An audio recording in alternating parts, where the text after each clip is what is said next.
সম্প্রতি গত 100 বার দিনে আমরা যা লক্ষ্য করেছি, এবং যখন আমি 100 বার দিন বলি, এটি 17 অক্টোবর 2023 থেকে শুরু হচ্ছে। ফিলিস্তিনে গাজায় ইসরায়েলের হামলার কথা আমরা অনেকেই জানি, এবং আমরা জানি যে গত 100 বার দিনে গাজায় 25,000-এরও বেশি ফিলিস্তিনি নিহত হচ্ছে, যার মধ্যে 2/3-এরও বেশি নারী ও শিশু। এর মধ্যে 2/3-এর বেশি 67 জনই নারী ও শিশু।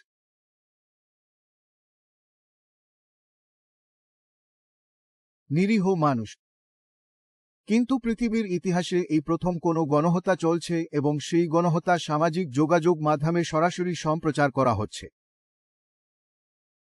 এর আগেও অনেক গণহত্যা হচ্ছে, এটা আমরা জানি। কিন্তু মানবজাতির ইতিহাসে এই প্রথম যাদের ওপর গণহত্যা করা হচ্ছে, তারা তা সরাসরি সম্প্রচার করছে, কারণ আজ বিশ্ব একটি গ্লোবাল ভিলেজে পরিণত হচ্ছে। আপনি হোয়াটসঅ্যাপে, ফেসবুকে, ইনস্টাগ্রামে, টুইটারে 7 অক্টোবর থেকে 27 জানুয়ারি 2024 পর্যন্ত গত 100 বার দিনে 25,000-এরও বেশি নিরীহ মহিলা, শিশু, পুরুষ নিহত হওয়ার লাইভ টেলিকাস্ট দেখেছেন।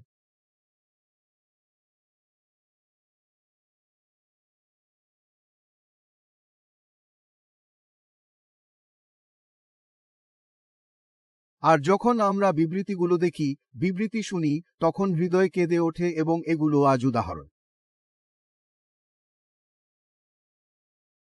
এই কল্পনা করুন একটি শিশু যে বাবার চেয়েও বেশি আঘাতপ্রাপ্ত। সেই সন্তান বাবাকে বলছে, চিন্তা করো না, আল্লাহ আমাদের সাথে আছেন। কল্পনা করুন যে সন্তান বাবার চেয়ে বেশি আহত বলছে, বাবা, চিন্তা করো না, আল্লাহ আমাদের সাথে আছেন। যে মা সেখানে আছেন, 2-3টি সন্তান শহীদ হওয়ার পর তিনি আল্লাহর কাছে শুকরিয়া আদায় করছেন যে আপনারা আমার সন্তানদের শহীদ করেছেন এবং শহীদ হচ্ছেন। আমাকেও নিলে না কেন? তাকে দেখুন। আপনি এই লাইভ টেলিকাস্টে দেখতে পাবেন গাজার ফিলিস্তিনিরা যেভাবে আল্লাহকে শুকরিয়া আদায় করছে। যে তাওহীদ জানে না তার পক্ষে তা কল্পনাও করা যায় না। এ কারণেই যখন হাজার হাজার এবং লক্ষ লক্ষ মুসলিম যখন এটি দেখছে, তখন তারা জিজ্ঞাসা করছে যে এটি কোন ধরনের বিশেষ। ঘরবাড়ি ভাঙচুর করা হচ্ছে, তারা আল্লাহর কাছে শুকরিয়া আদায় করছে। হাত পা কেটে ফেলা হচ্ছে, আল্লাহর কাছে শুকরিয়া আদায় করছে। তারা মৃত্যুসজ্জায় আল্লাহর শুকরিয়া আদায় করছে।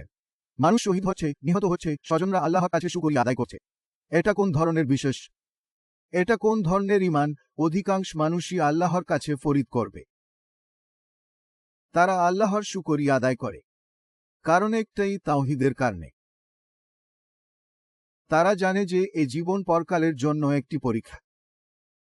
পবিত্র কোরআনের সূরা মুলকের 67 নম্বর আয়াতে 2 নম্বর আয়াতে আল্লাহ বলেন, আল্লাহ হচ্ছে তিনি যিনি মৃত্যু ও জীবন সৃষ্টি করেছেন, যাতে পরীক্ষা করেন তোমাদের মধ্যে কে ভালো।